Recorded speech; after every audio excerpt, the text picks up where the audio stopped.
Hi, I'm Summer, and you're watching One Great Whole, a podcast about learning to see Christ in and through all things.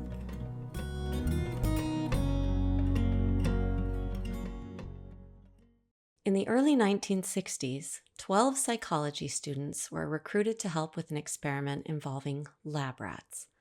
Little did these students know they would be lab rats themselves. Each student was given several rats and tasked with teaching them how to navigate a maze. 6 students were told their rats were especially bright, and the other 6 were told their rats were especially dull. It may not seem surprising that the bright rats outperformed the dull rats in every instance. What is surprising is the reason why. You see, the students were deceived. All the rats came from the same genetic strain, so they had negligible differences in intelligence. The labels bright and dull were assigned randomly. The rats, who obviously couldn't read, were unaware of which label they had been given, so why did they live up to that label? Dr. Robert Rosenthal, the psychologist who designed the experiment, gave the students a questionnaire to determine the answer. He found that students who had been given bright rats were more enthusiastic, friendly, and talkative to their rats. They also handled their rats more and handled them more gently than students who were given dull rats. Dr. Rosenthal concluded that the rats' performance was a result of student expectations. The labels influence the students' perceptions.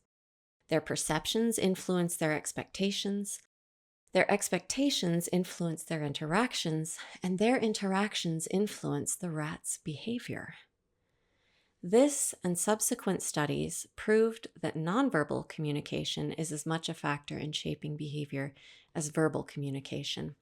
They show that expectations, whether conscious or subconscious, have the power to help shape reality. The result of Dr. Rosenthal's research has come to be known as the Pygmalion or Rosenthal effect, which describes a type of self-fulfilling prophecy. The Rosenthal effect states that how we label others affects how we treat them, which influences their behavior and reinforces our beliefs about them. While Dr. Rosenthal's research may have led to the scientific recognition and labeling of this effect, its efficacy was clearly known, practiced, and taught by Jesus Christ. He believed so strongly in our ability to become like him that he volunteered to enter mortality and show us how to navigate the maze of life. Then he implored us to do likewise. Love one another as I have loved you, he instructed. Love your enemies, bless them that curse you, do good to them that hate you, and pray for them, which despitefully use you and persecute you. Christ asks us to return good for evil because that's what he did. His example and teachings have cumulatively resulted in billions adopting the mantle of Christianity. Why? Because peacemaking creates more peacemakers. Love begets love. We change people for the good when we believe in the good within them. I want to pause and emphasize that while the Rosenthal effect is a well-studied and verified psychological phenomenon, it is not considered a law. High expectations and positive interactions don't always seem to lead to improved behavior and performance in every person. But then life is long, and the effects of our influence may not be immediate or easily measurable. As an example, by the time I was 14 years old, I had been dealing unknowingly with harm OCD for 6 years. I was deeply depressed, angry, fearful, and loathed everything about myself. This was manifest in a lack of care for my hygiene and physical appearance and failing grades at school.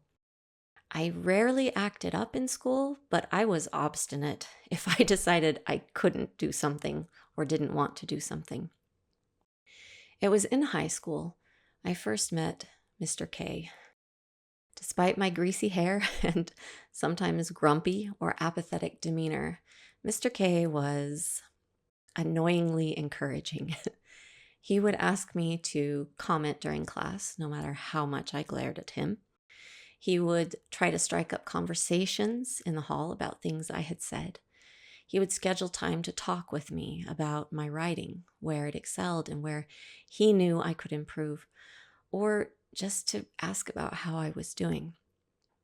I could tell he listened to me, and I could tell he cared about me, but I couldn't for the life of me understand why.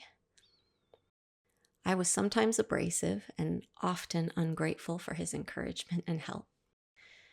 But he persisted, and as he did, there was this tiny part of me that began to hope that maybe the good things he said he saw in me were true.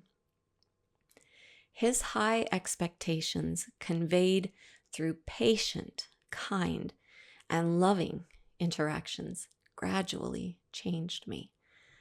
I became the writer and the person he said I was, and his influence still resonates. Mr. K and each person who has shown me mercy, patience, kindness, gentleness, and love is perpetuating this effect that Christ started. That's why he came to earth, not just to save us from death, but to save us from misery. What joy will there be in immortality if there is no lasting love or peace? Living the way Christ taught, while not guaranteed to change all hearts, can change our own. The psychology students who assumed the best of their rats became more compassionate, encouraging, and devoted caretakers. We need to love as much as others need to be loved. Christ lives, and his teachings are true. I have experienced their transformative effects, both as giver and receiver. While we await his return, we continue to practice the tenets that he set out to find inner peace during the difficulties of this life, and eventually we'll be able to live in peace eternally.